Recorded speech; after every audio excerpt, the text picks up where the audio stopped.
esfera mental, había dicho que hay dos problemas principales que se van a presentar.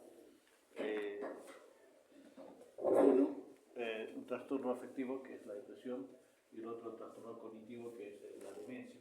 Entonces vamos a tocar de esos dos temas el día de hoy. Vamos a empezar con la depresión, que es un trastorno afectivo que se va a presentar el adulto mayor. De lo que vamos a hablar exclusivamente es del trastorno depresivo mayor. No vamos a tocar otro tipo de depresión, sino simplemente eso, que es lo más importante. Es un trastorno frecuente, ¿no? Que va a acompañarse de síntomas graves y persistentes y que altera de forma importante el rol social y también va a incrementar la mortalidad de las personas adultas mayores. También es una causa de discapacidad importante y una de las cosas que siempre todavía queda pendiente es el tema del tratamiento. Antidepresivos hay un montón, ¿no? Como vamos a ver, lo que más existe son antidepresivos en realidad. Pero a pesar de eso, como pueden ver ahí, ¿no? Hay una alta tasa de tratamientos inadecuados, por lo cual la persona con depresión en realidad no recibe un tratamiento oportuno, adecuado, y puede estar con eso por mucho tiempo e incluso avanzar. Y como saben ustedes, el problema final de una depresión es generalmente el suicidio. Entonces, esto hay que tomarlo siempre en cuenta. Estamos hablando de depresión, trastorno depresivo mayor, como les decía. Es un estado de ánimo triste, ¿no? También puede haber alteración del humor, en el cual la tristeza es patológica, desproporcionada y profunda. O sea, es una tristeza profunda, ¿no? Que abarca todo el ser, ¿no? Pierde el interés, la ilusión de vivir, no puede realizar actividades que lo realizaba anteriormente y puede acompañarse de otros trastornos o de otros síntomas, como por ejemplo trastorno del apetito, trastorno del sueño, ¿no? También puede presentar síntomas somáticos y alteraciones de contenido del pensamiento. Una de las cosas típicas, por ejemplo, que presentan los pacientes con depresión es que tienen algún síntoma y por ese síntoma van a acudir al médico, ¿no? Entonces van a un médico, les receta algo, no les calma, por ejemplo, tienen un dolor de pecho, se van al cardiólogo, tienen dolores articulares, se van al reumatólogo, tienen cefalea, se van al neurólogo, en fin, van caminando por todos lados, pero eso simplemente es un síntoma somático de la depresión, por lo tanto, cualquier tratamiento que le vayan a dar no le va a mejorar. Entonces, ese será el problema de estos pacientes. Entonces, cuando uno ve pacientes que han visitado por todos lados, ¿no? Lo primero que hay que sospechar es la posibilidad de que tenga depresión. Lo que ustedes vimos en consulta, ¿no? Entonces, más o menos ya queda claro, entonces justo les hablaba, ¿no? Recuerden para esta clase. Es típico. El paciente ha ido por todos lados ya, y lo han visto un montón de gente y no han dado con el diagnóstico. Tiene características especiales la depresión en el adulto mayor. Una de las cosas es que va a acentuarse cualquier enfermedad que vaya a tener, ¿no? Por más simple que sea, se hace muy compleja en el caso del adulto mayor. Normalmente no hay mucha tristeza en el adulto mayor, ¿no? Y más bien tienden a retraerse y a aislarse. Y los síntomas depresivos no son tan marcados que uno pueda decir sí tiene, ¿no? A veces no hay ninguna manifestación. Vamos a ver más adelante qué cosas es lo que nos puede ayudar para hacer el diagnóstico. Se va a asociar normalmente a deterioro cognitivo. Como les decía, hay muchas quejas somáticas, es hipocondríaco el paciente con depresión. También puede tener síntomas psicóticos como el delirio o irritabilidad. Normalmente van a tener muchas patologías y una de las cosas muy frecuentes que se va a presentar en pacientes con depresión es la enfermedad cerebrovascular. La enfermedad cerebrovascular de por sí puede causar depresión, pero la depresión también puede causar enfermedad cerebrovascular. Entonces hay una relación bidireccional en este caso. Y bueno, también tiene mucho que ver la polifarmacia, porque a veces simplemente por el hecho de tomar muchos medicamentos y que no se curan, los terminan deprimiendo a las personas, ¿no? Ahora, las consecuencias de la depresión en el adulto mayor es muy importante. Tienden a aislarse, tienen baja calidad de vida. Ya hemos dicho, incrementa el uso de los servicios de salud. Si van a todos los consultorios buscando una solución, nadie lo soluciona, va a incrementar el servicio de salud. va a acompañarse también de deterioro cognitivo, igual como el DCB. En la depresión puede terminar provocando deterioro cognitivo, incluso demencia. Y la demencia también va a provocar depresión. Entonces, igual, hay una relación bidireccional con deterioro cognitivo. Uno de los grandes problemas por el mal tratamiento, por el tratamiento inadecuado que se les da a los adultos mayores, es que haya un riesgo de cronicidad, mayor riesgo de evento vascular, ya lo dijimos, ¿no? Mayor posibilidad de pérdida funcional, y este es otro grave problema, alto riesgo de suicidio. Y los adultos mayores, como vamos a ver dentro de un momento, no se puede. En cuanto a la epidemiología, en aquellos pacientes que no están institucionalizados es bastante bajo, 5%, pero ya cuando están enfermos de alguna manera, ya tienen de 8 a 16% de los ancianos sufren de síntomas depresivos clínicamente significativos dentro de la comunidad. Entonces hay que estar viendo que hay pacientes en la comunidad que posiblemente ya estén deprimidos. Aumenta cuando el paciente sufre de otras enfermedades, como vamos a ver, ¿no? Hasta 37% en pacientes que están hospitalizados en cuidados intensivos. Uno de los graves problemas es que uno dice, bueno, los adultos mayores cuando están en UCI ya no sienten nada, ¿no? No sienten ni padecen absolutamente nada, pero sí. Igual como vamos a ver con delirio, igual también la depresión es un problema bastante serio para pacientes que están en UCI. Luego, uno de los grandes problemas, como les decía, es que hay una alta tasa de suicidios, y esto, como pueden ver en estudios mundiales, se ha visto, ¿no?, de que hay un segmento importante de pacientes que se suicidan, y son aquellas personas que tienen más de 70 años. Entonces, los adultos mayores tienen bastante riesgo de suicidarse. Entonces, hay que estar muy atentos a eso. En Chile, por ejemplo, hay un estudio que han realizado, ¿no? Los métodos que utilizan para consumar el suicidio son cosas bastante delicadas: ahorcamiento, uso de armas de fuego, envenenamiento, ¿no? Entonces, este es otro grave problema. Normalmente los adultos mayores, cuando quieren suicidarse, lo hacen. No se andan con rodeos como las chicas de la edad de ustedes, ¿no?, que solamente por llamar la atención toman algo y es un clásico. Han ido a emergencia por la noche, ¿no? De entre 8 y 9 de la noche aparecen las chicas ahí, con todo, a ver si se han tomado este veneno para ratas, un montón de cosas. Y todo para llamar la atención, ¿no? No hay otra cosa aparte de eso. Bien. Cuando nosotros buscamos causas reversibles de depresión, o sea, aquellas causas que podemos resolverlos, yo le decía en la clase de farmacología, hay bastantes fármacos que terminan provocando depresión, y les había dicho, tomen en cuenta siempre los medicamentos cardiológicos. ¿Recuerdan? ¿No? Les dije, hay que tomar en cuenta siempre, miren, antihipertensivos, sedantes hipnóticos, no anticonvulsivantes, estrógenos, cocaína, quimioterápicos, antidiabéticos, ¿no?, beta-block, digoxina, diuréticos, que son usados exclusivamente casi siempre para problemas cardiológicos, AINES, ¿no?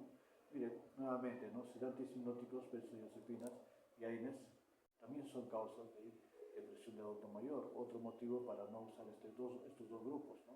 Alteraciones psiquiátricas, alteraciones endocrinas, hipohiperparatiroidismo, hipohipercalcemia, hipomagnesemia, hipoglicemia. Entonces, cualquiera de estos cuadros puede terminar provocando también depresión. En las alteraciones nutricionales tenemos la anemia, el alcoholismo, y otro grupo importante que ha terminado provocando depresión son las enfermedades neurológicas, principalmente aquellas que no van a tener una cura o van a desarrollarse en forma crónica, de tal manera que llegan a etapas terminales, incluso como Parkinson y Alzheimer, ¿no?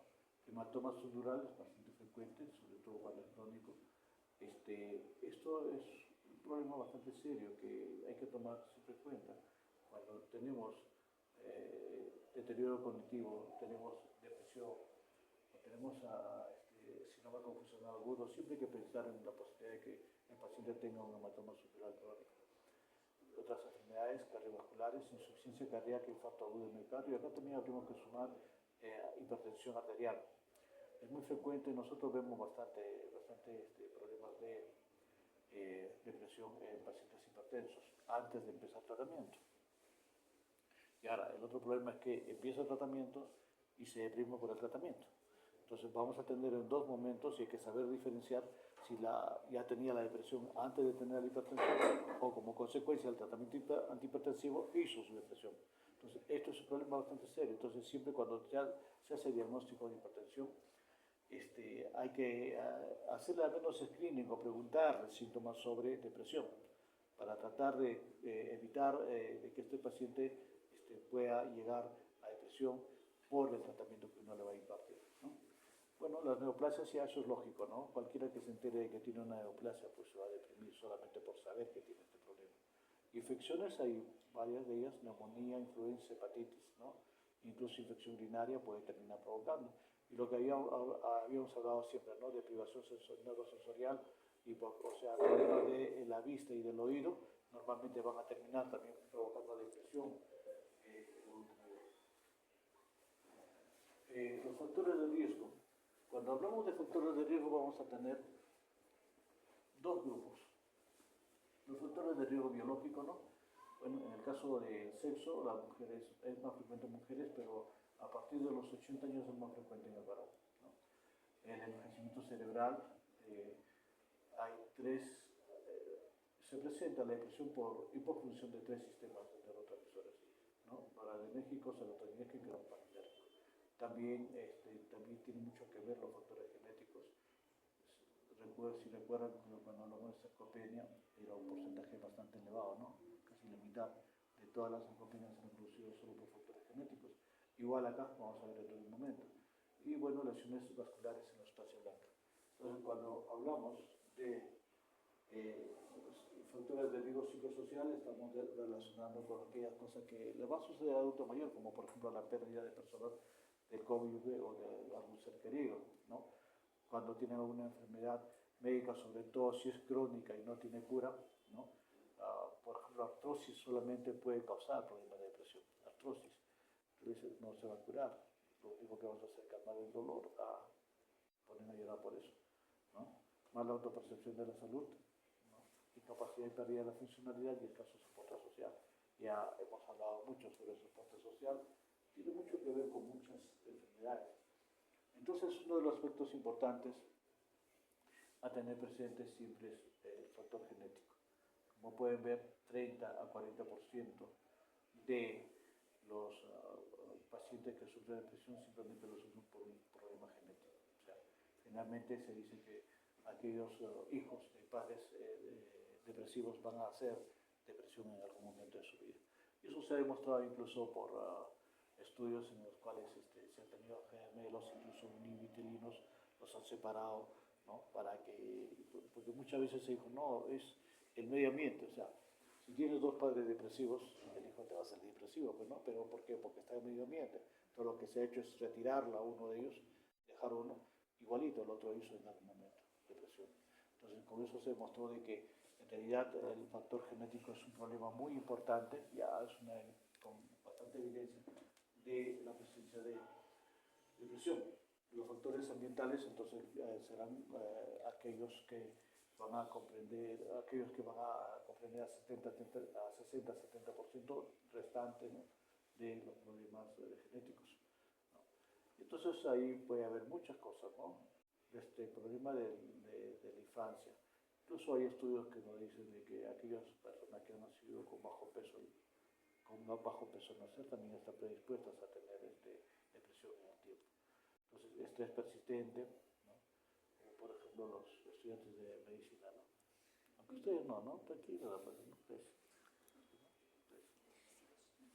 Ustedes, abuso sexual infantil, por ejemplo, tiene mucho que ver, otros tramos en el curso de la vida, escaso apoyo social, problemas conyugales, divorcio y viudez es un problema bastante importante en el caso de la presencia de depresión. Bien, entonces, como le decía, hay fármacos que están relacionados con la aparición de síntomas depresivos. Y como pueden ver, la primera lista es exclusivamente cardiológica, ¿no? Diurético, digital, beta-block y ECAS, antagonistas de los canales o bloqueadores de los canales de calcio. Luego, AINES, ¿no?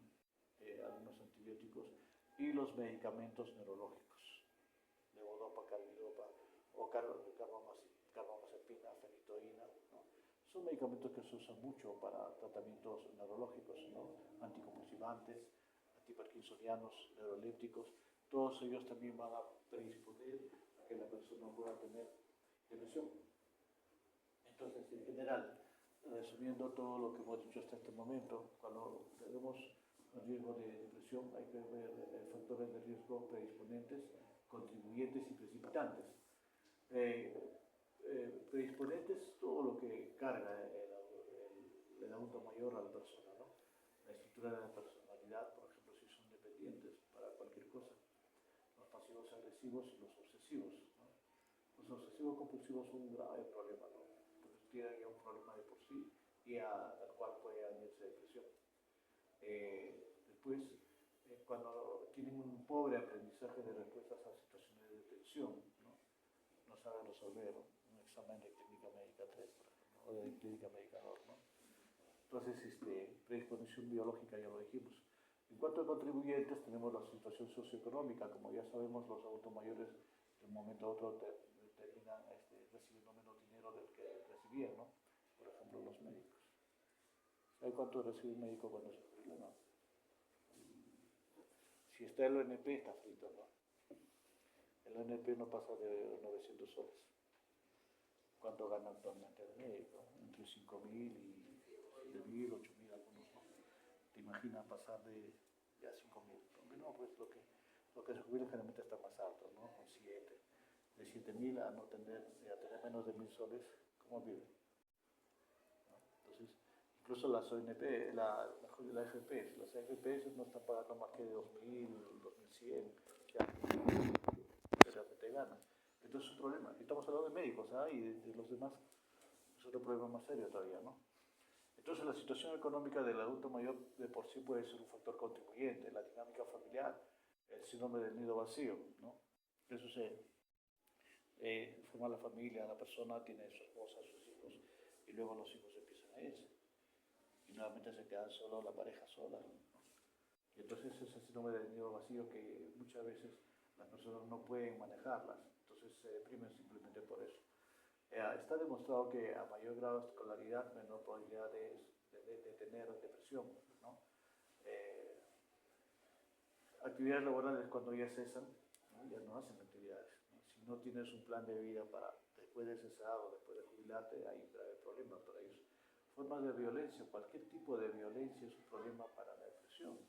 Hay tantas formas de violencia, ¿no? No solamente la violencia física, que es quizás la menos importante, la violencia mental, verbal, digamos así, o lo que sucede cuando los hijos empiezan a adueñarse de todo lo que tienen el adulto mayor. Eso sucede con bastante frecuencia. Nosotros en el hospital siempre estamos viendo eso. Los padres cayeron en el engaño de los hijos y le dieron todo y después no tienen absolutamente nada con qué vivir. Es un grave problema. Y eso es una forma de violencia también. Entonces, las precipitantes, obviamente, que las crisis propias de la edad, en principio, como ya lo dijimos, jubilarse, abandono, ya están solos prácticamente, se aíslan, no tienen familiares, pérdidas económicas, ya lo señalamos también, discapacidad y disfuncionalidad y dependencia son problemas que van a precipitar la depresión que hemos venido. Bien, las hipótesis que se han marcado para hablar del trastorno depresivo mayor son puestos acá, ¿no? Y vamos a hablar de la vulnerabilidad genética, ¿no? También va a haber alteración de la actividad del eje hipotálamo hipófisis suprarrenal, deficiencia de monoaminas, deficiencia de regiones cerebrales específicas que van a tener ciertas condiciones, ¿no? Reducción de la actividad GABAérgica y reducción del sistema de glutamato. Entonces, como pueden ver, en todo, vamos a ver también luego en demencia, tiene mucho que ver este problema, ¿no? Entonces, cuando hablamos de depresión, siempre hay que tomar en cuenta, como ya hemos hecho referencia a la demencia. El inicio siempre va a ser abrupto en el caso de la depresión y, como saben, la demencia es lento y insidioso. Eso vamos a ver dentro de un rato. Progresión rápida, lenta en la demencia, duración breve, demencia larga, ¿no? Antecedentes psiquiátricos, a veces hay, como ya lo hemos dicho, como ya lo hemos visto hace un rato, ¿no? Por ejemplo, trastornos obsesivos compulsivos, puede terminar provocando, o trastorno ansioso depresivo, que es otro problema muy frecuente, eso es un problema psiquiátrico. Quejas, discapacidades, no es consciente de los trastornos en la demencia, y bueno, lo que yo le decía, ¿no? Cuando los chicos responden, no sé con qué están, con depresión, ¿no? Entonces hay que tener mucho cuidado.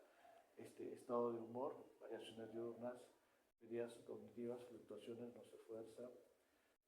Hay siempre una hiponesia de fijación y de vocación, o sea, y eso es el principal problema de los alumnos, ¿no? De vocación. Cuando les pregunto no recuerda, pero les doy un gatillante, sí, se acuerdan, ¿no? O sea, están con depresión todo el tiempo, ¿no? ¿Ah? Sí.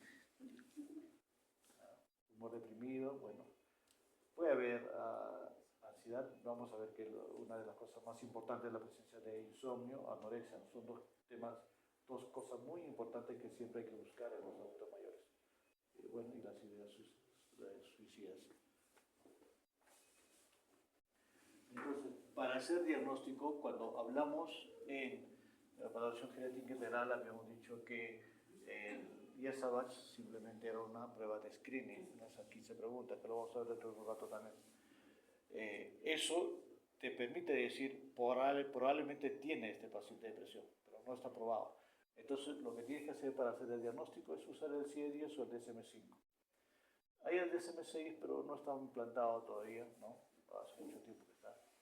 Entonces, cuando se trata de hacer diagnóstico de depresión mayor o el CIE-10, hay que manejar esto siempre, ¿no? Criterio A, la presencia de por lo menos 5 síntomas, con una duración mayor de 2 semanas.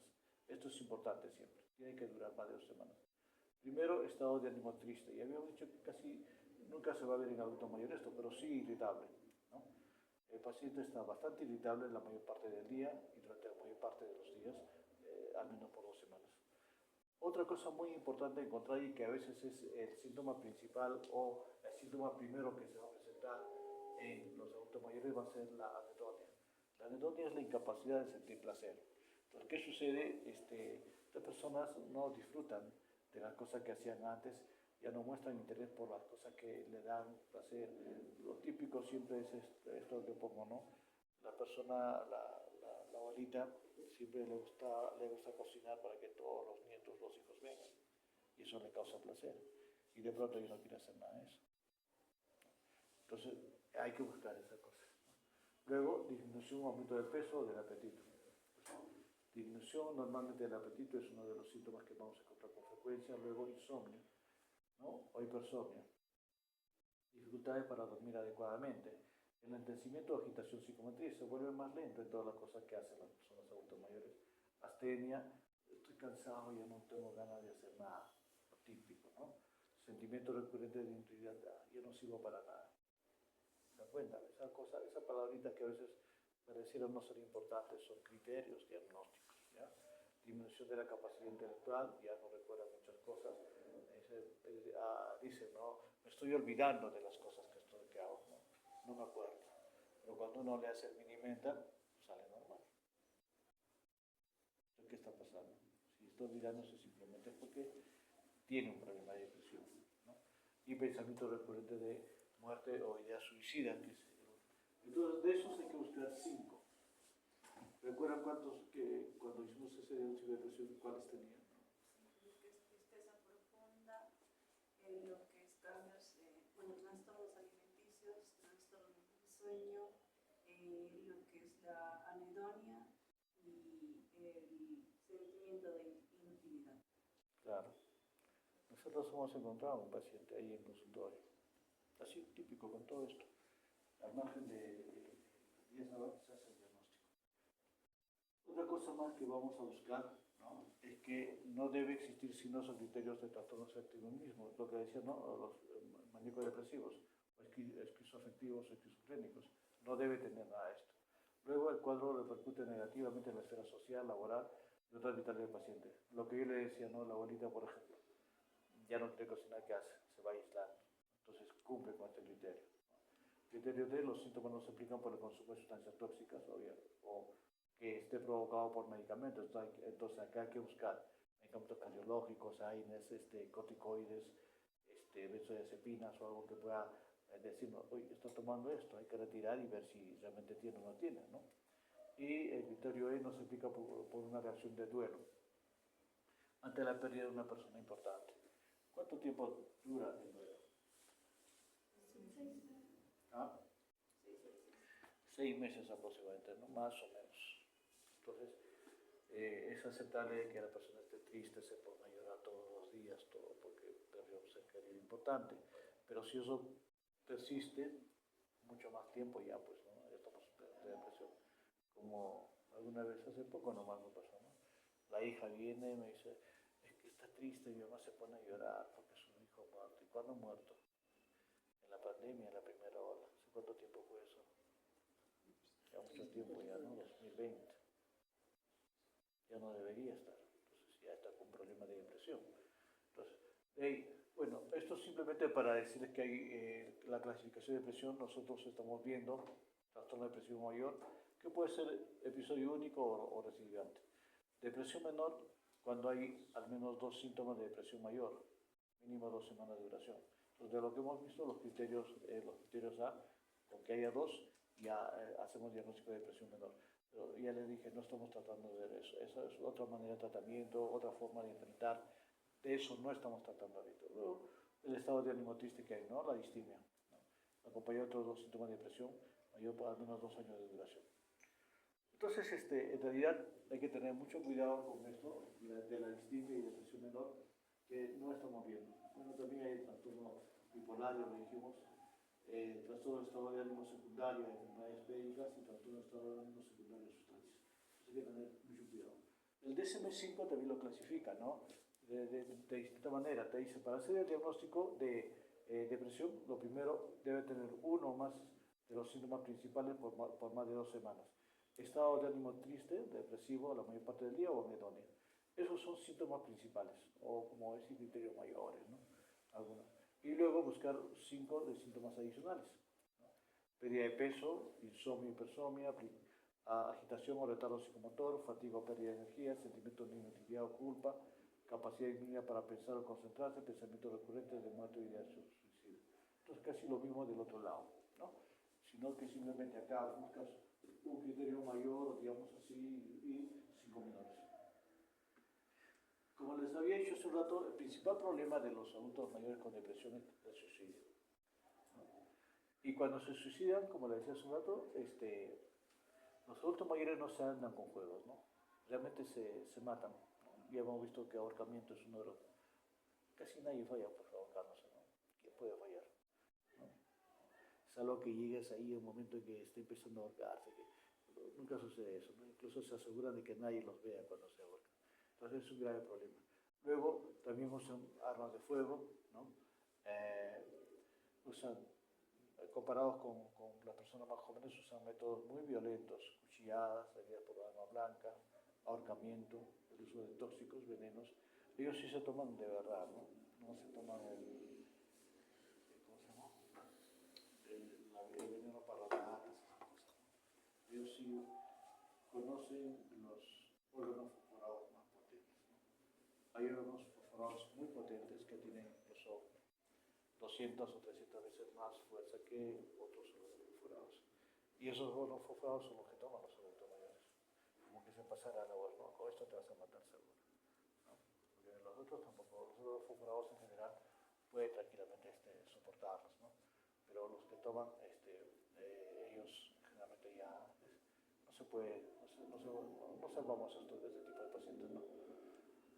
Entonces, ¿cómo vamos a saber si este paciente tiene o no un riesgo de suicidio?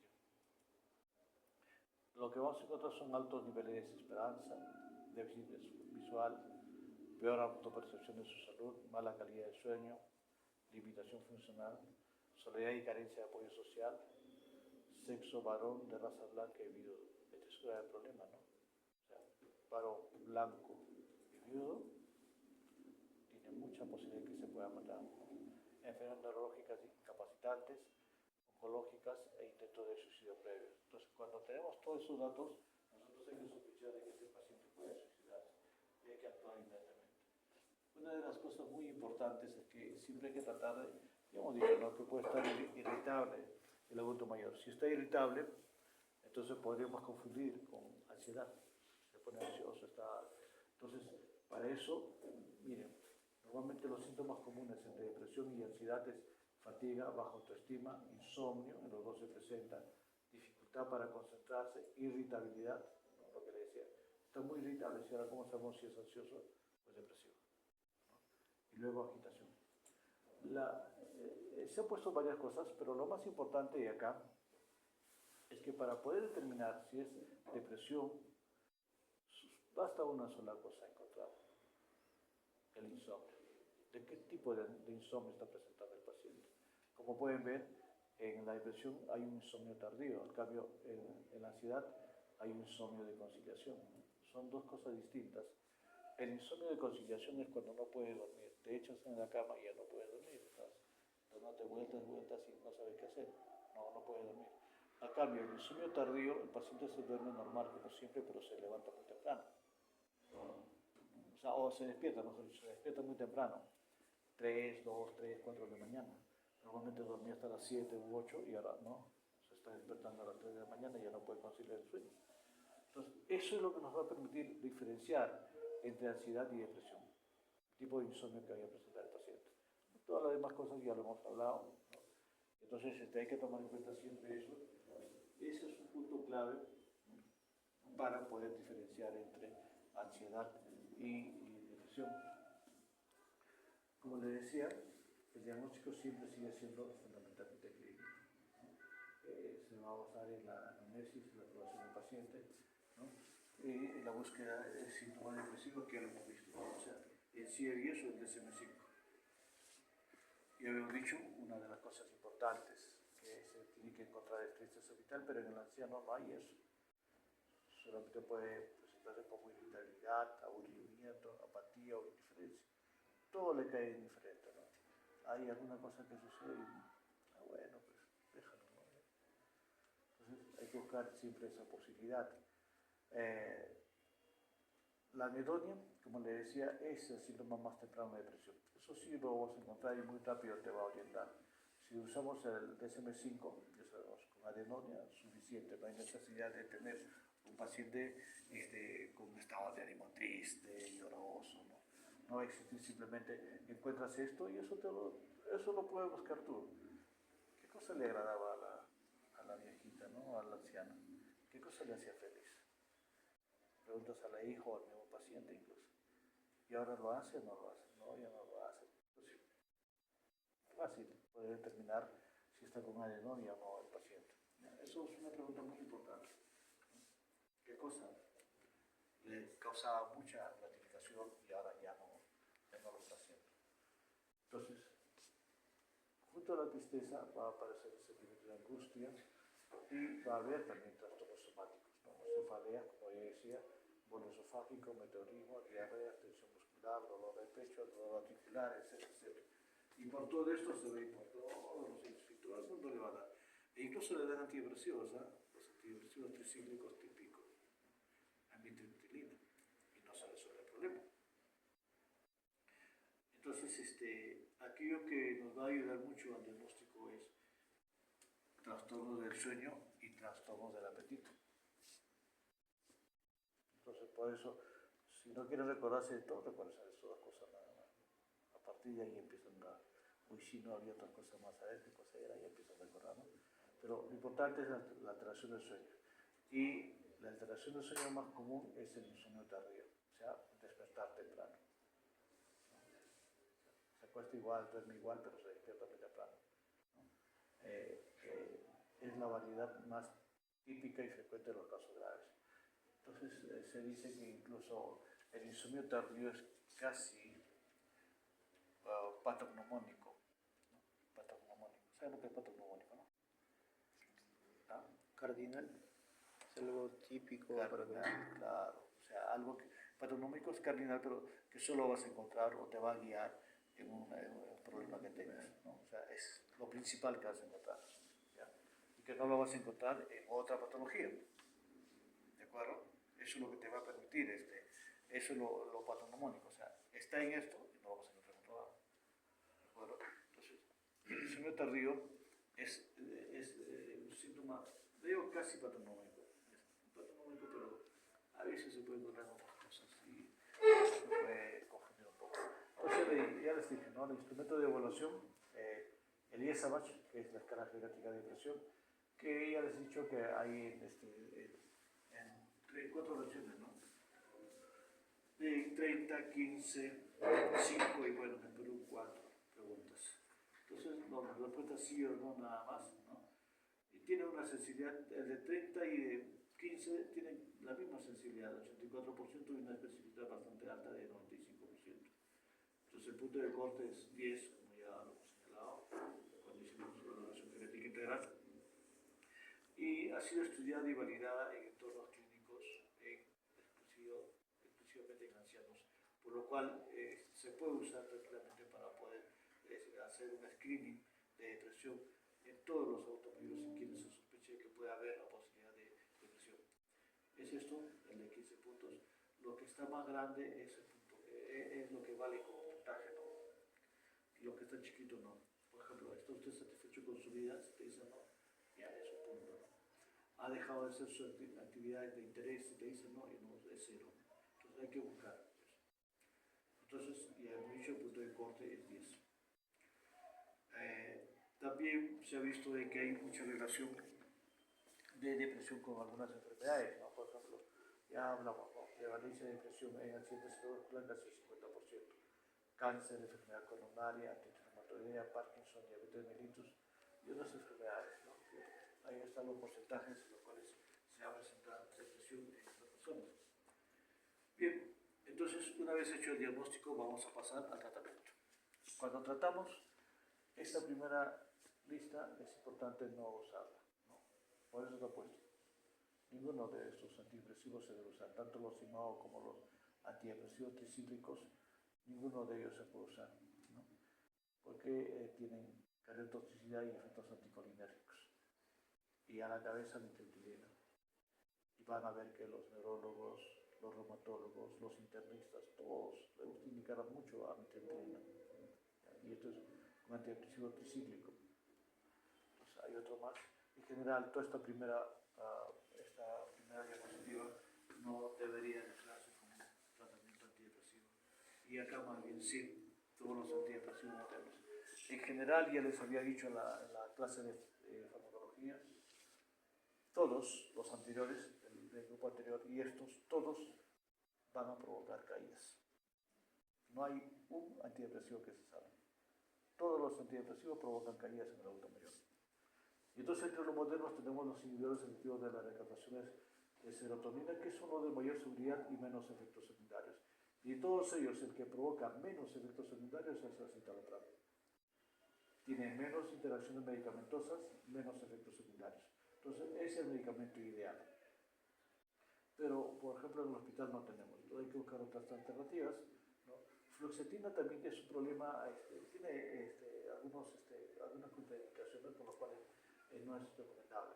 Entonces, a partir de cetalina, citalopram y citalopram son 3 medicamentos que se pueden indicar porque, miren, no utiliza la vía del citocromo P450.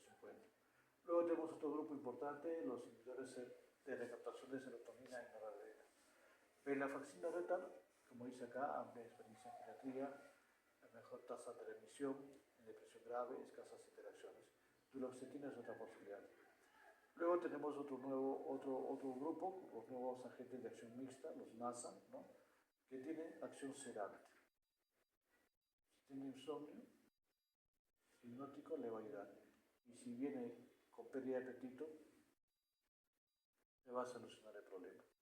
Entonces, estos medicamentos, por ejemplo, sí te pueden ayudar mucho cuando hay otros síntomas más en el paciente con depresión.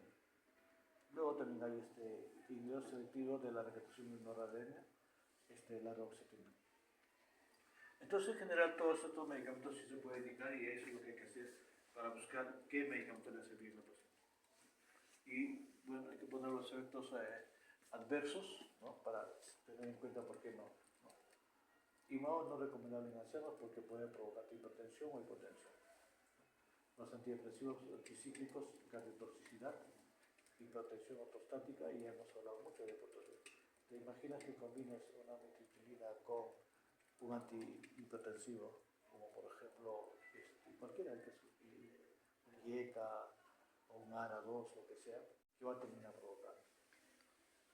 Si ya se iba a caer porque solamente iba a recibir antihipertensivo, con esto ya definitivamente se va a caer, ¿no? Sedación, efecto antihistamínico muy importante, amitriptilina, efectos anticolinéticos, y esto te causa un montón de problemas. Esto es una de las cosas por las cuales se caen los adultos mayores. ¿Por qué? Va a provocar visión borrosa, ¿no? Retención oral, estreñimiento, sequedad de boca, etc., ¿no? Entonces, por eso es que estos grupos no deben ser usados. Ahora, los otros medicamentos entonces no provocan ningún efecto, no es así. También pueden provocar efectos secundarios muy importantes.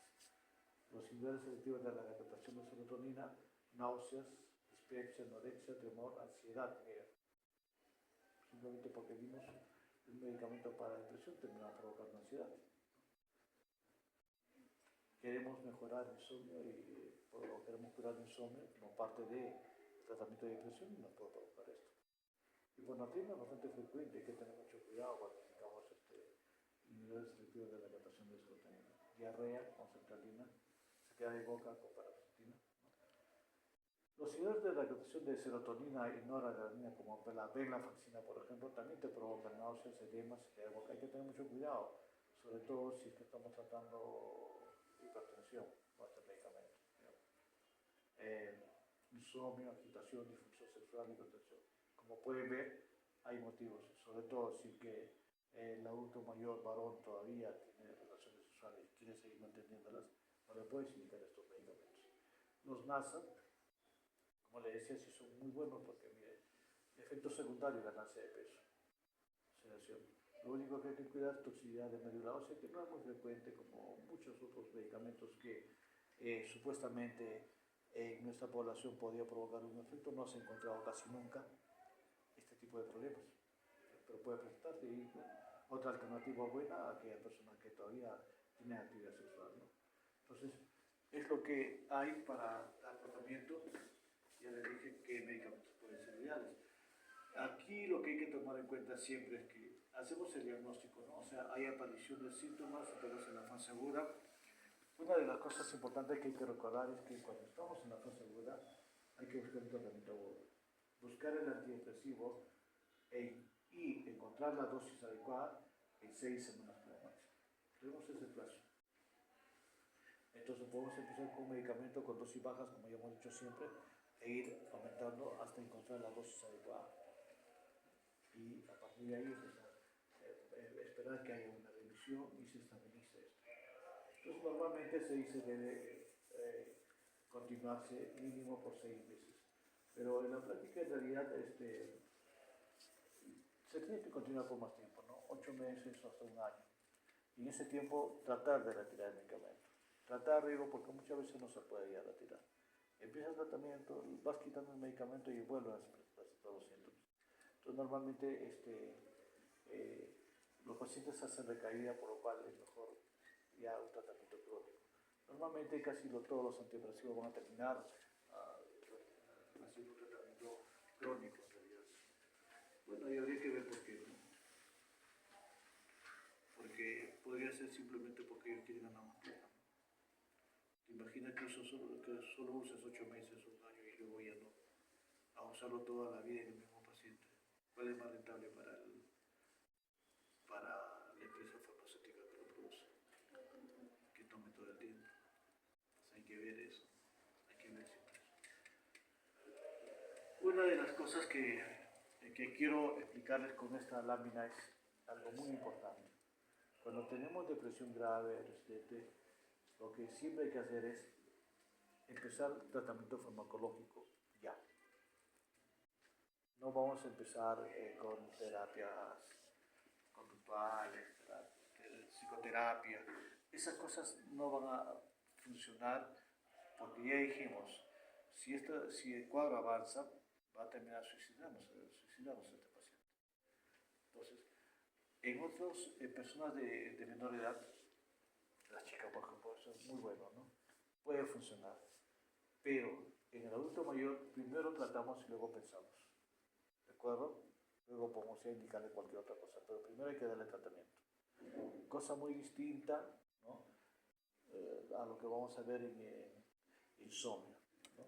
En insomnio es todo lo opuesto, ¿no? Primero damos toda la terapia psicológica que se puede dar y al final sin tratamiento, pero acá no. Y cuando hay depresión leve, bueno, puedes hacer apoyo, pero no estamos hablando de eso, ya le dije. Lo único que hemos tratado de hablar en todo este tiempo es exclusivamente de depresión grave, y esto lo único que se tiene que hacer es tratar primero. Cuando lleve psiquiatría van a escuchar una cosa opuesta a lo que les acabo de decir. Pero esto es lo que sucede, esto tampoco es algo que yo me haya imaginado, sino está en los libros, ¿no? Te dicen siempre, cuando hay depresión hay que empezar a tratar ya, porque si no, no va a quitar tiempo. O no vamos a tener paciente para después. Muy bien, ahora vamos a tratar el otro tema que es trastorno neurocognitivo mayor. Así se llama ahora, ¿no? Así lo ha determinado la DSM-5.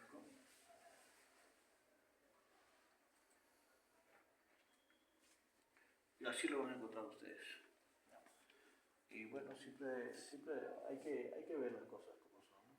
¿Quién es él? ¿Alguien sabe? No, nunca lo han visto, ¿no? Es Alzheimer. Lo va Alzheimer.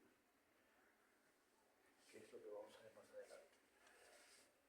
Lo que se llamaba demencia, lo que seguimos llamando demencia, porque si ustedes buscan la literatura actual, luego de que salió el DSM-5 y todo eso, van a ver que todo el mundo sigue hablando de demencias, casi nadie quiere hablar de trastorno neurocognitivo mayor. ¿Y por qué será eso? Porque bueno, había un grupo de personas, 16 personas posiblemente, se han reunido y han querido cambiar la historia de 100 años y hacer su propia historia, ¿no? Y los médicos del mundo no están dispuestos a eso. Yo me adhiero a eso, ¿no? Para nosotros sigue siendo demencia y lo seguimos llamando demencia en todas partes, ¿no? Ahí habla de trastorno neurocognitivo mayor. Pero esto puesto y hay que tomar en cuenta siempre, porque la literatura puede leerlo así. Bueno, cuando hablamos de memoria, tenemos varios tipos de memoria. Lo que nos va a interesar más están puestos acá, ¿no? Y tienen ciertas partes del cerebro que se van a ocupar de cierto tipo de memorias. Acá tenemos la memoria episódica, ¿no? O la memoria reciente, en el cual vamos a encontrar que hay núcleos específicos que se van a encargar de esta memoria, ¿no?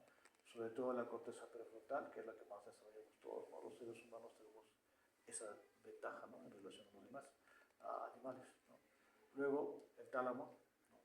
Y una de las cosas más importantes, el hipocampo. El hipocampo tiene mucho que ver con la memoria episódica. Entonces, y bueno, la espirospalía hipocampal, que estamos viendo acá, también. Entonces, todas estas estructuras están relacionadas o van a trabajar para tener una memoria episódica. Es la memoria reciente, es aquella memoria que nos permite recordar lo que hemos hecho a mediodía, ayer o hace unos pocos días, ¿no? Como por ejemplo, ¿qué cosa hemos almorzado hoy día? ¿Qué hemos hoy día? De harinas verdes. ¿Cómo se acuerda ya? Tiene el problema de memoria episódica. ¿Ah? ¿Te acuerdas o no? ¿Qué fue? Caucao. ¿Ah? Ya, yo no sigo contando. Supone que también de la memoria episódica se lo habla mucho. Bueno, las otras memorias importantes están puestas acá, ¿no? La memoria semántica es aquella que te permite nominar las cosas. Por ejemplo, celular, ¿no? Te muestran esto, tú dices celular, ¿no? Puntero, en fin, todas las cosas. Y también para recordar nombres, etc. O sea, la memoria semántica es aquella memoria que te permite nominar las cosas. Luego tenemos la memoria procedimental, que es la única que desarrollan los cirujanos, ¿no? Los traumatólogos. Después otra memoria de no tienen. Procedimental porque se dedican a las cosas finas, ¿no? A las cosas. Tú haces un procedimiento con las manos y vuelves a hacerlo nuevamente porque ya lo has aprendido. Entonces esa memoria está puesta acá, ¿no? Obviamente tiene que ser en el área motora o simplemente motora y en el cerebelo, ¿no? Y la memoria prefrontal, que es la memoria de trabajo.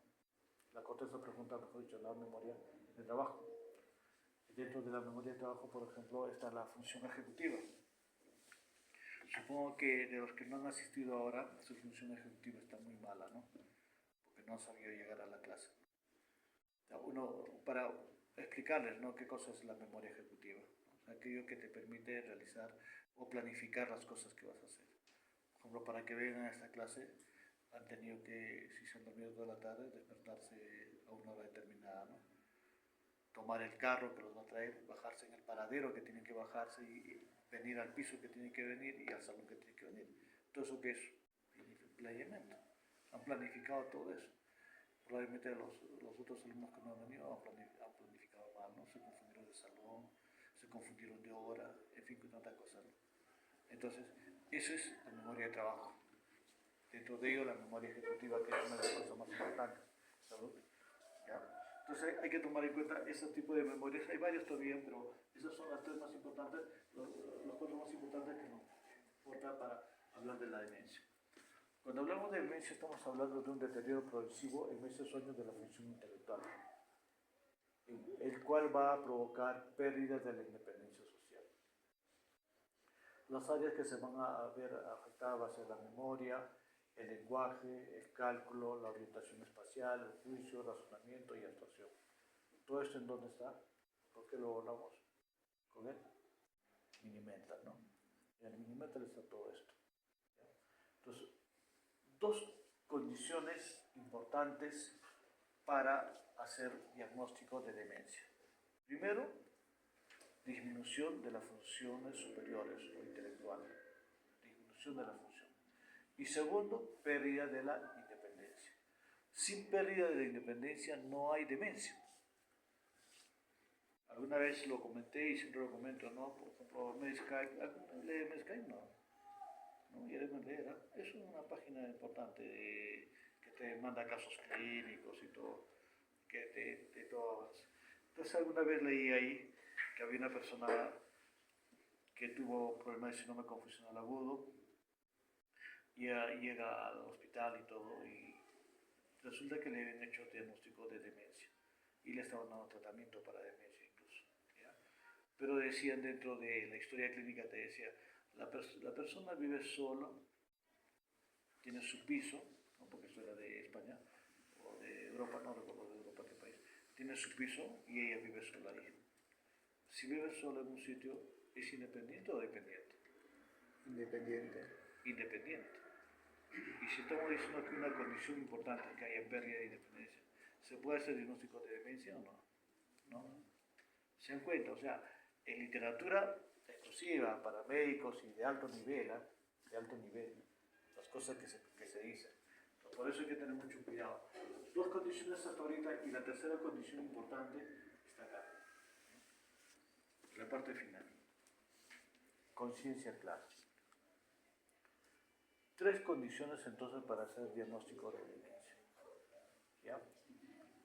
Disminución de las funciones superiores o intelectuales.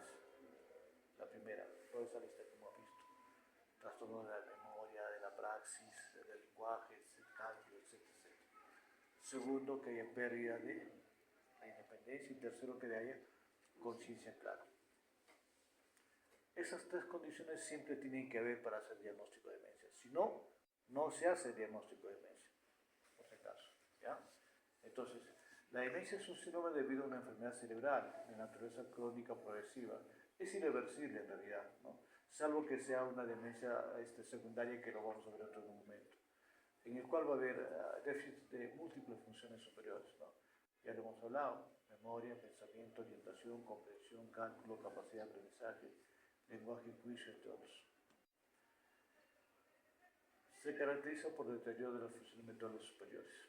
Eso es lo que quiere decir. O sea, hay cosas importantes que tener presente: disminución de las funciones superiores, pérdida de la independencia y conciencia clara. Doctor, una consulta. Con conciencia clara, ¿a qué nos referimos? A ver, ¿a qué crees tú?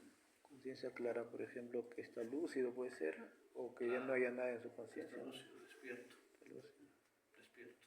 Acá ha perdido la lucidez, por decirlo así.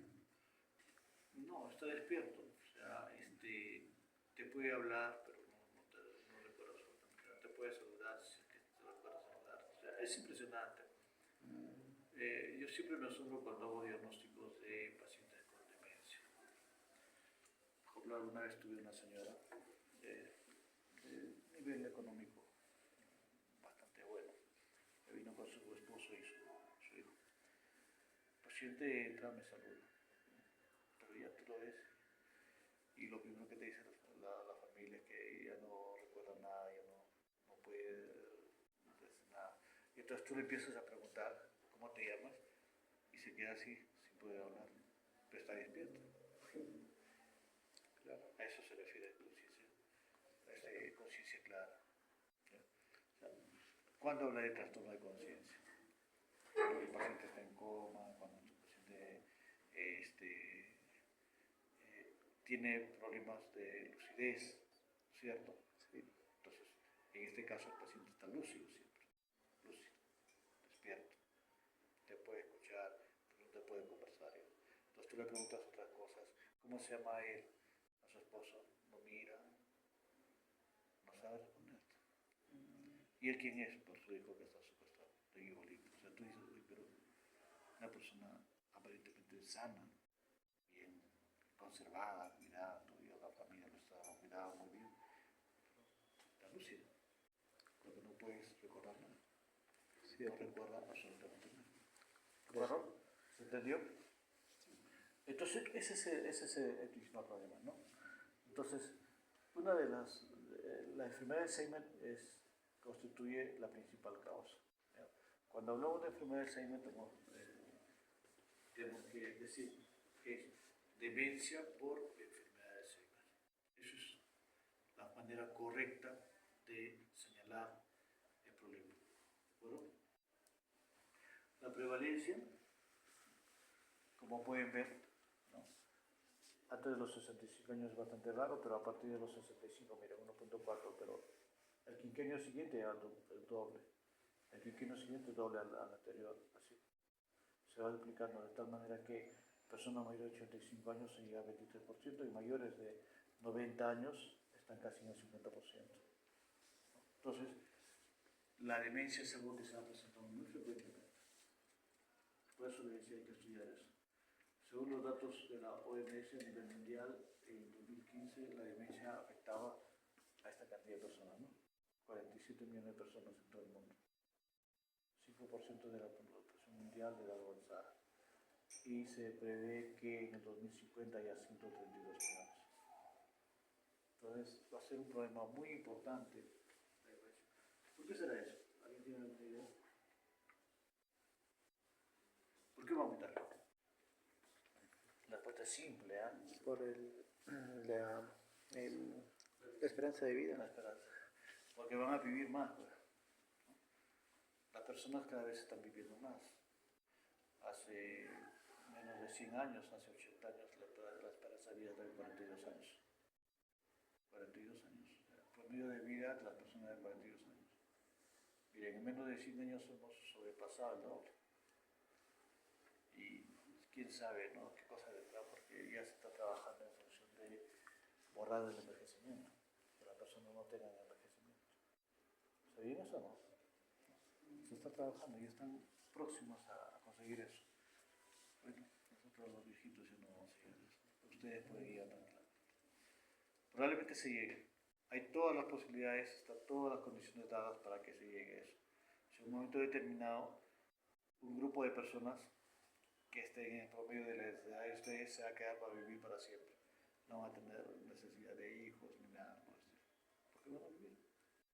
No van a envejecer. Esa posibilidad existe, está planteada, se puede dar. Y volvamos a nuestra realidad. Cuando hablamos de demencia hablamos de varios cuadros, no es solamente uno en exclusivo. Pero habíamos dicho que el más frecuente siempre es, acá tenemos todos los tipos de demencia, y casi la mitad de las demencias que se presentan se va a presentar por demencia por enfermedad de Alzheimer.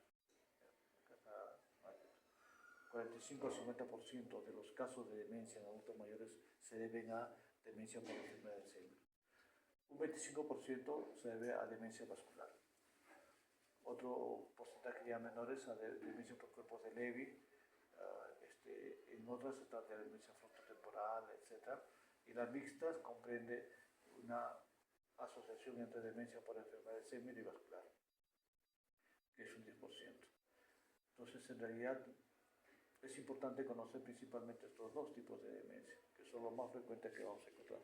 Demencia por enfermedad de Alzheimer y demencia materna. Los criterios para hacer diagnóstico. Esto es justo lo que decía, ¿no? El DSM-5 cuando habló, ya no habla de demencia, ¿no? Sino de trastorno neurocognitivo biológico. ¿Cuáles son los criterios diagnósticos? Que es igualito como hablamos para depresión.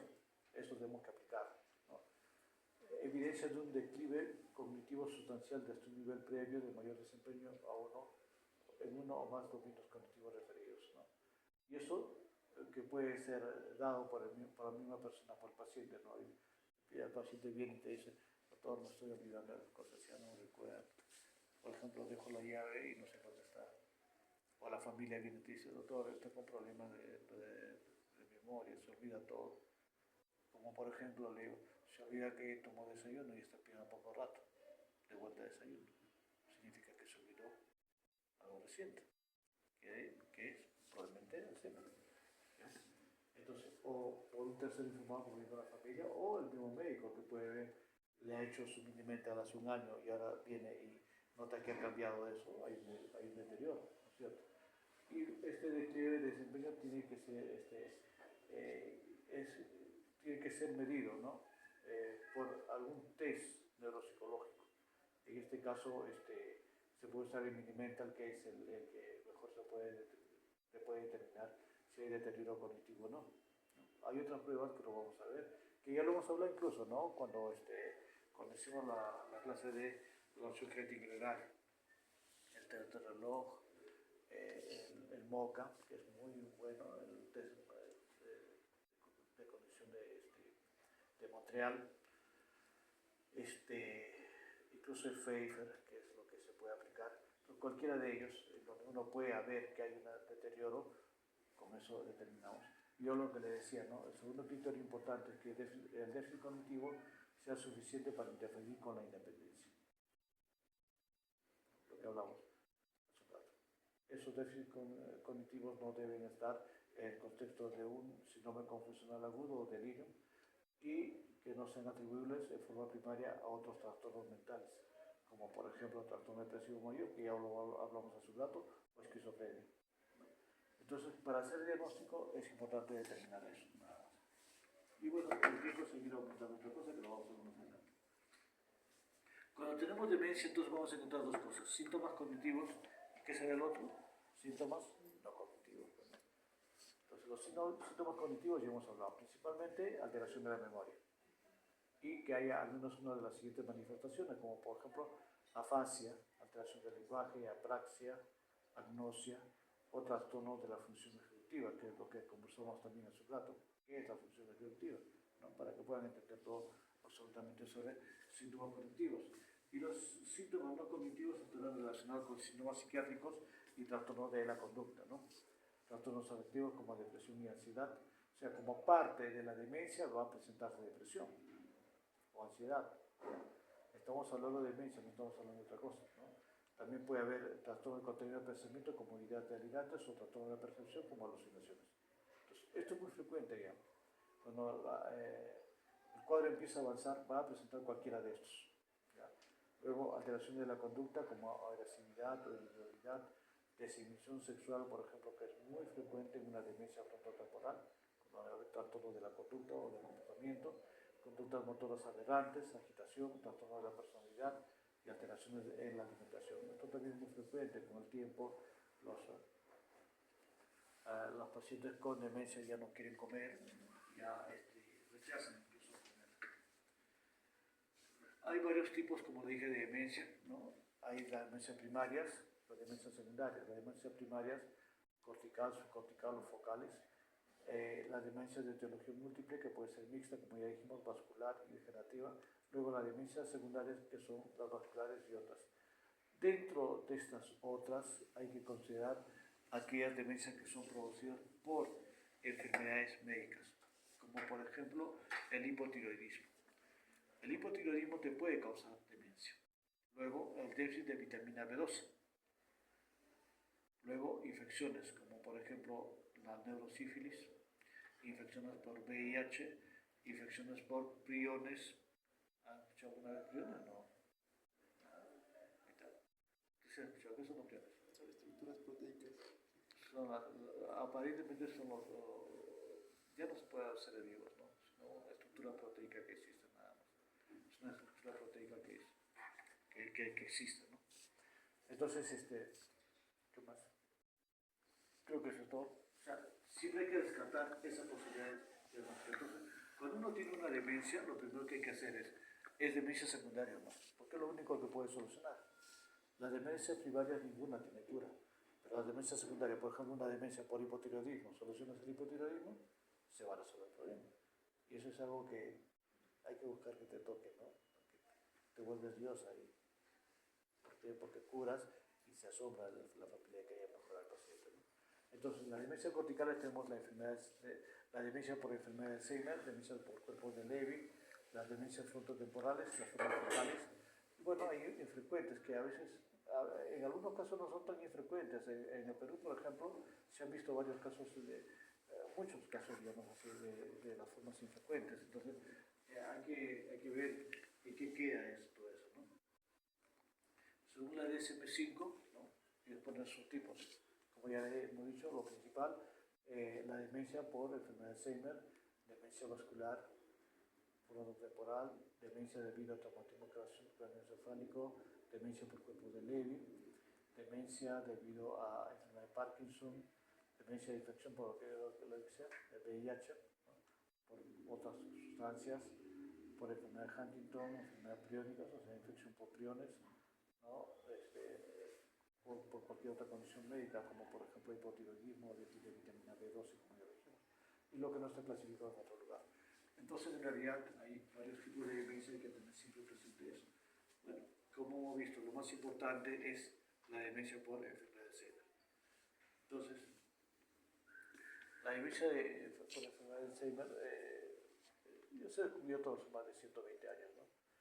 Y Alzheimer fue el primero que propuso todo esto, ¿no? Desde mi letra escribe, ¿no? Ella permanece sentada en la cama con expresión de impotencia. ¿Cuál es su nombre? Augusta. Su apellido Augusta. El nombre de su esposo Augusta, ¿no? Todo repite eso. ¿Está usted casada? Todo simplemente eso es lo que responde. Y entonces al final se escribe esto, ¿no? Con solo 51 años, Augusta, una mujer tímida, educada y activa, casada, madre de una niña sana y feliz, nunca antes había estado enferma. Primera condición, ¿no? Corría el año 1901, en sus primeros meses, cuando comenzó a aislarse de su entorno pasivo y seguro, comenzó recelando de la fidelidad de su marido, de las intenciones de las personas que lo rodeaban, y acabó de entregar al miedo y a la ansiedad, pérdida de memoria y de compostura, y al cabo de 3 escasos años había dejado de protestar, de gritar y se había dormido por completo.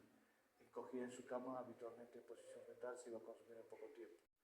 El informe de la autopsia señalaba entre otros detalles la presencia de atrofia cerebral y encogimiento cerebral. No se reemplazó el 8 de abril del año 1906. 5 años. 5 años. En el cual todas las características que tiene, eso no ha cambiado mucho. Eso sigue siendo válido hasta ahora. La prevalencia, si hemos hablado de que la prevalencia de la demencia está en una escala, igualito se le hace, no sé, la principal demencia que vamos a encontrar, y como pueden ver acá, como les decía, entre 95 y 99 años, más o menos 45% de las personas tienen enfermedad de Alzheimer. Igual como hemos hablado de sarcopenia, hemos hablado de depresión hace un momento, también tiene mucho que ver la genética con la demencia. Se han encontrado ya alteraciones o mutaciones, ¿no?, para la presencia de enfermedad de Alzheimer en los cromosomas 21, 14, 1 y 19. ¿No? Entonces prácticamente se puede decir que hay un componente genético muy importante para la presencia de Alzheimer. Se dice que hay un grupo que se va a presentar Alzheimer, como lo hemos dicho para depresión, ¿no? Un grupo que va a ser por un problema genético y otro grupo por problemas sociales o ambientales, ¿no? Entonces hay que tomar en cuenta siempre eso cuando hablamos de Alzheimer. Un cerebro normal en la parte superior, un cerebro con Alzheimer en la parte inferior. Como usted vio una tomografía interesante, ¿no? Si no, dijimos, va a tener Alzheimer. Casi como este cerebro que está hay un crecimiento muy marcado, una atrofia muy marcada, y eso señala que el paciente va a marchar hacia Alzheimer. Entonces, cuando vean tomografía, vean las involuciones y vean cómo está. Eso les va a ayudar a predecir si este paciente va a tener o no. Entonces, la evolución, obviamente de esos 5 años ya ha pasado mucho tiempo, se ha logrado mejorar algunas cosas. Ahora se dice que un paciente con enfermedad de Alzheimer puede sobrevivir entre 9 y 15 años. Ya no duran solamente los 5 años anteriores. Entonces, pero siempre las fases de la demencia se van a presentar así. Desde la pérdida de independencia empieza a tener demencia leve, ¿no? En el cual va a haber alteraciones de la memoria, cambios de la personalidad y desorientación espacial. Ustedes han escuchado en la radio, en televisión, ya no, de vez en cuando. Han escuchado y la viejita se perdió, ¿no? En la comisaría están llamando, está una viejita vestida de tal forma, está acá en la comisaría, porque no sabe llegar a su casa. ¿Qué ha sucedido? La primera manifestación, o ya tiene su demencia leve. Lo típico, la persona, el adulto mayor, sale de la casa con rumbo al mercado o cualquier otro sitio y ya no puede volver. No vuelve. Entonces, desorientación espacial es uno de los síntomas que va a presentar el adulto mayor con demencia por enfermedad de Alzheimer. Cuando está moderada ya avanza, ¿no? Tiene afasia, apraxia, confusión, dificultad para las actividades de la vida diaria. Cuando está severa ya se resiste a todo, es dependiente totalmente, tiene incontinencia, ya no puede comer, lo que le decía, ¿no? Ya no se alimentan bien los pacientes con demencia. Por eso es que se consumen. ¿Han visto la descripción que hizo Alzheimer? Pues ve que casi lo mismo se presenta. En la parte final decía, no, se consumió en poco tiempo. ¿Por qué se consumió? Que no comía. Así de simple. ¿Ya? Y bueno, deterioro motor, lo cual hace que se vaya a postrar. Y en la terminal ya está encamado, ya no puede hablar, y ya no puede pasar los alimentos, tiene infecciones intercurrentes y obviamente cualquiera de esas infecciones lo va a terminar matando, ¿no? Generalmente neumonía. Entonces, ese es el camino que va a seguir el paciente con enfermedad de Alzheimer. ¿Y cómo podemos nosotros determinar en qué grado está? Fácilmente con el Minimental, ¿no? Minimental, esto, cómo va yendo, ¿no? De por grado severo, qué puntaje tiene, ¿no? Porque yo le decía, cuando nosotros detectamos enfermedad de Alzheimer ya está con 15 o 14 y va avanzando progresivamente hasta que hasta está puesto en 9 años, ¿no? Hasta que en 9 años prácticamente la persona va a fallecer. Ya está con puntaje cero en el Minimental.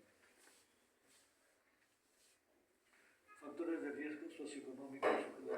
A mayor edad, como hemos podido ver en los gráficos anteriores, a mayor edad, mayor probabilidad de presentar enfermedades. En cuanto al sexo, no hay nada concluyente. Bueno, en cuanto al factor étnico, hay historias muy interesantes.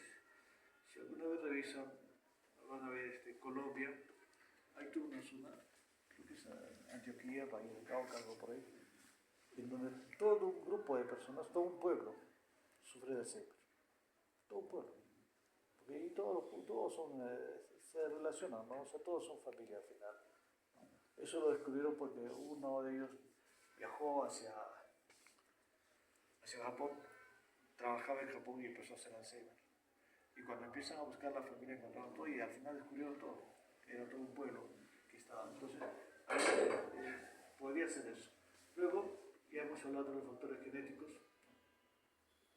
Los cromosomas 1, 14, 21. Ya saben el 21 a qué está relacionado.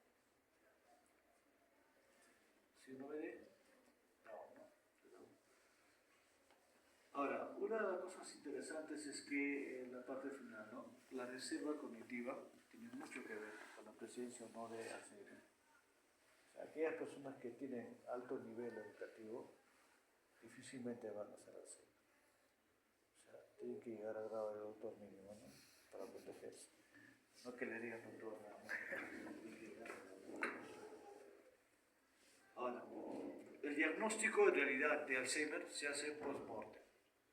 O sea, cuando diga diagnóstico definitivo, simplemente es post-mortem. No se puede hacer diagnóstico definitivo antes de eso. ¿Por qué? Porque lo que se tiene que encontrar son estas dos cosas, ¿no? La patología. las placas neurolíticas extracelulares y la degeneración neurofibrilar o los ovillos neurofibrilares intracelulares. Estos dos hallazgos son los que te van a determinar que el paciente tiene Alzheimer. Estas lesiones se pueden ver en personas normales.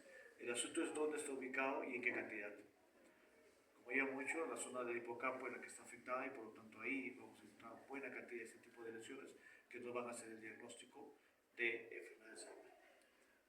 La figura, ahí está, la placa difusa, los ovillos neurofibrilares en la parte inferior. Placas. Placas extracelulares y ovillos neurofibrilares intracelulares. Hay biomarcadores que permiten hacer el diagnóstico. Normalmente se usa más la neuroimagen y el líquido-cefalorraquídeo, ¿no? El neuroimagen, cualquiera de estos te va a poder determinar, ¿no? Tomografía por emisión de progenitor, resonancia magnética funcional. Esto es típico, por ejemplo. Eso nos ayuda mucho. Acá, no sé si lo hacen, pero yo siempre mando para Lima cuando quiero confirmar. Lo que sucede, el cerebro va a consumir siempre un sustrato para que pueda funcionar. ¿Qué sustrato es? ¿Qué es lo que necesita siempre el cerebro para funcionar? ¿Ah? Glucosa. Sin glucosa no puede funcionar ninguna célula nerviosa. Entonces, ¿qué es lo que han hecho? Han dado glucosa marcada con isótopos para poder determinar en qué zonas hay más y en qué zonas hay menos. Y lo que se ha visto es que hay menos funciones, por eso se llama funcional. Las zonas que están afectadas son menos funcionantes. ¿Qué zona va a estar menos funcionante? El hipocampo. Entonces, cuando te hacen el informe te dice hay una zona hipofuncionante porque no capta glucosa y eso justamente es el hipocampo y eso es la manera como uno puede decir, bueno, sí, esto parece ser así.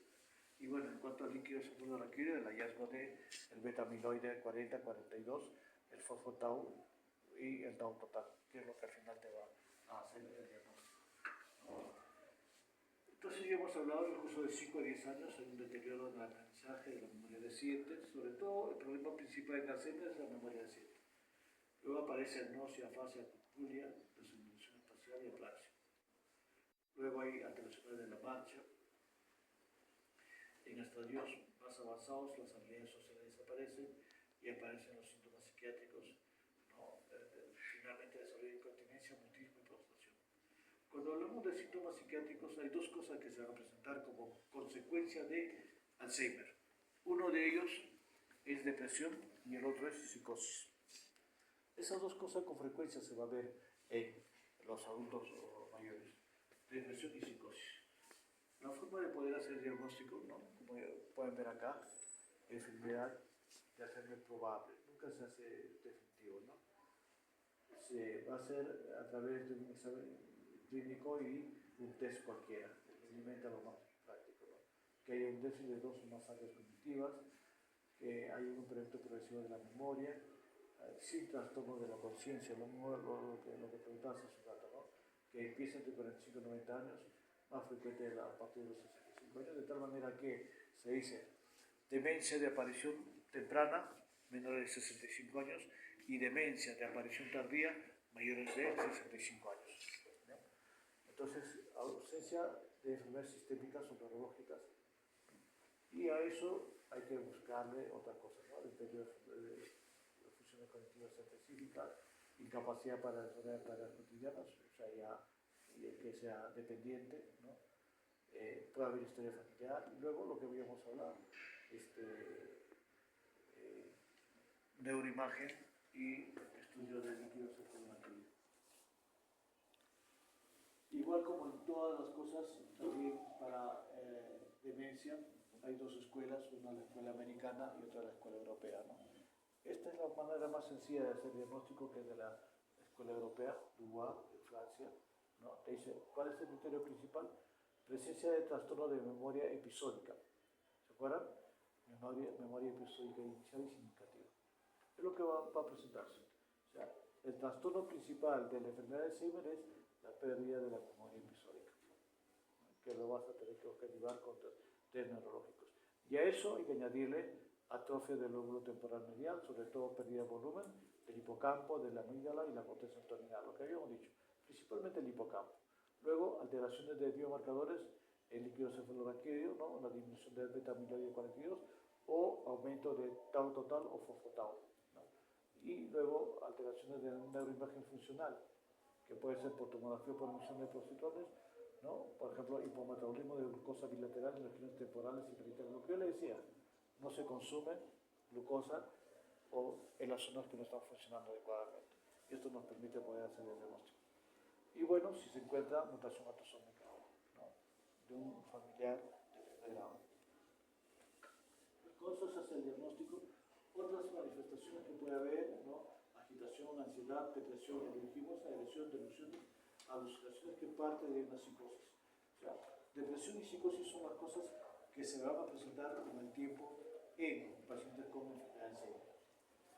Para hacer el diagnóstico, ya hemos visto, hay que medirles, hay que descartar de todas maneras que no sea una demencia secundaria, ¿no?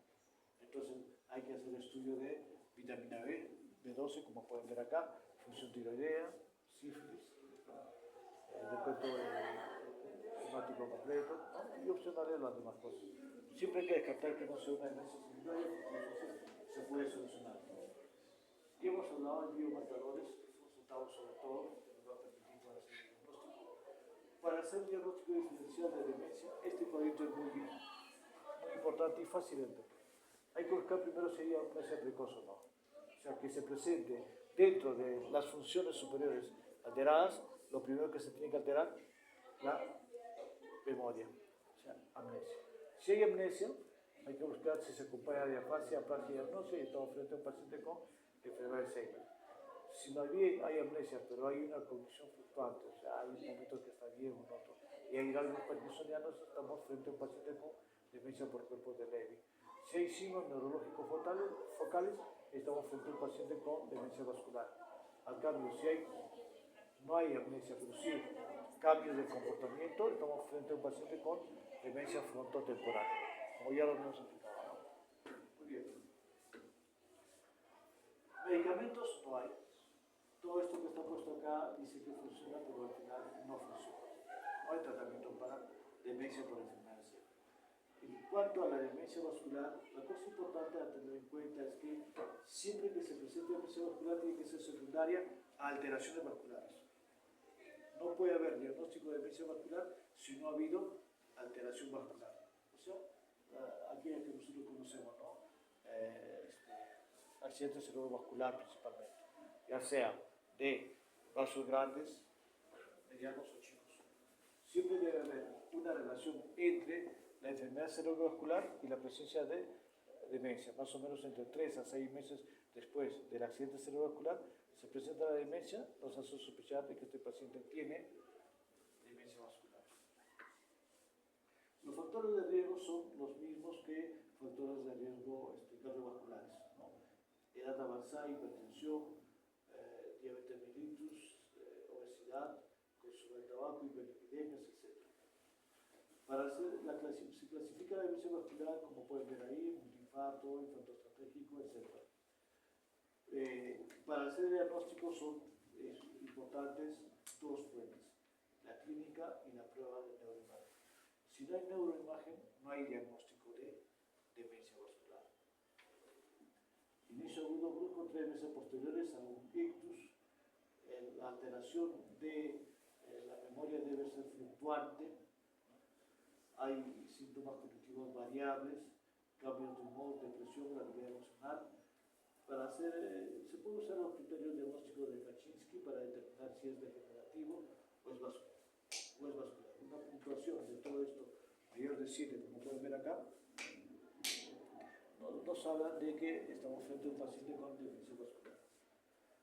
Requisito necesario y dijimos neuroimagen. En las neuroimágenes hay que buscar siempre 3 cosas: infartos del vaso grande, infartos lacunares o leucocariosis extensa. Acá vemos un infarto del vaso grande. ¿Qué arteria es? Media. Infartos lacunares, que normalmente lo vamos a ver en resonancia, pequeñas lesiones, como pueden ver. Y la leucocariosis, que se puede ver también en tomografía. estas partes, pues, periventriculares.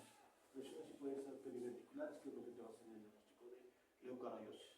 Cualquiera de las tres cosas se presentan y está acompañado de demencia, luego de 3 a 6 meses posteriores a un DCB, es demencia vascular. El tratamiento es lo mismo que para cualquier problema vascular. Hay que controlar todos los problemas que haya, hipertensión, diabetes, lo que sea. Y se ha dicho de que los inhibidores de la colina esterasa pueden funcionar, pero también igual como en Alzheimer no funciona. ¿Ya? Muy bien, después demencia corporal de Levy, frontotemporal, donde ya le dije que lo principal es la alteración de la conducta, trastorno de conducta, y se va a ver, ¿no?, en la tomografía una atrofia, ¿no?, frontotemporal, que nos va a hacer el diagnóstico de demencia frontotemporal. Muy bien.